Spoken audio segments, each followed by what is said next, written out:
যদি আবার দেশের কোনো বিপদ হয়, এনারা আবার অস্ত্র নিয়ে দেশের জন্য লড়াই করতে যাবে।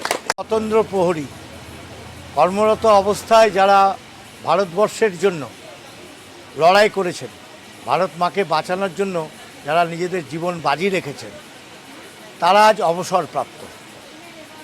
ওনাদের পেনশন সংক্রান্ত কেন্দ্র সরকার দ্বারা নিয়ন্ত্রিত একটি অফিস আজ ওনাদের এই প্রেক্ষাগৃহে উদ্বোধন হলো।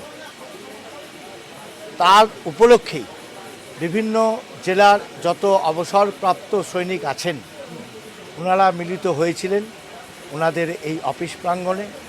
আমাকে নিমন্ত্রণ জানিয়েছিল, আমি এসেছিলাম।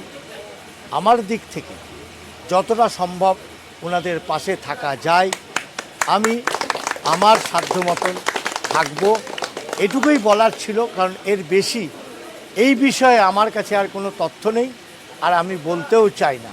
সবসময় এনারা এনাদের মতন চলুক, এনারা ডিসিপ্লিন সোলজার, সুতরাং এনাদেরকে নিয়ে বেশি কিছু বলার থাকতে পারে না। এনারা আগামী দিনেও ছিলেন, ভবিষ্যতেও থাকবেন, যতক্ষণ থাকবেন।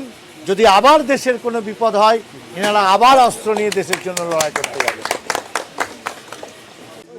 আজকে 17 আগস্ট সোমবার এখানে আমাদের স্পর্শের একটা অফিস হয়েছে। স্পর্শ মানে প্রাক্তন সৈনিক বা আধা সামরিক বাহিনীর যত সমস্ত কর্মীবৃন্দ আছে তাদের পেনশন সংক্রান্ত বা ফিনান্সের যত সমস্ত কিছু বা অভাব অভিযোগ এখানে জানালে এটা হবে। এটা কেন্দ্রীয় সরকারের রক্ষা বিভাগের আন্ডারে এটা হচ্ছে পিসিডি এর আন্ডারে, প্রিন্সিপাল কন্ট্রোল অফ ডিফেন্স অ্যাকাউন্টের এই আন্ডারে, এটা এলাহাবাদের আন্ডারে এই অফিসটা মুর্শিদাবাদ না সারা পশ্চিমবঙ্গে 4টে অফিস আছে, তার মধ্যে এটা একটা। এটা কেন্দ্রীয় সরকারের রক্ষা বিভাগের একটা অফিস।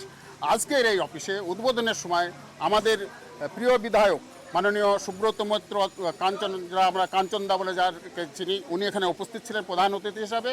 এবং আজকের যে এই অফিসটা উদ্বোধন হলো তার যে অ্যাকাউন্ট অফিসার যিনি ছিলেন মাননীয় রামেন্দ্রনাথ বিশ্বাস মহাশয়, আরও বহু অতিথিগণ ছিল, প্রিন্সিপাল সিফত সিংয়ের প্রিন্সিপালগণ ছিলেন, অন্যান্য আধিকারিকগণ ছিলেন, এডিএম সাহেব ছিলেন, এবং এখানে ছিলেন জেলা সৈনিক পদের যে আধিকারিক উনি ছিলেন, ইসিএসএসের লেফটেন্যান্ট কর্নেল সাহেব ছিলেন, আর বিভিন্ন জেলার বিভিন্ন প্রান্ত থেকে প্রাক্তন সৈনিক, তাদের বিধবা এবং তাদের যারা নিয়ারেস্ট কিং যারা আছে তারা এখানে উপস্থিত ছিল।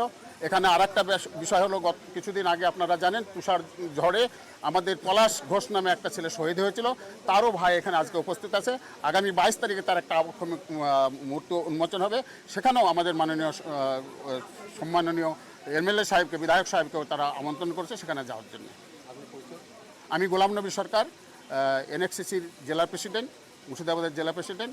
আর আমার সঙ্গে আমার প্রিয় আমাদের হচ্ছে কী বলে এমএলএ সাহেব মাননীয় সুব্রত মহাশয়।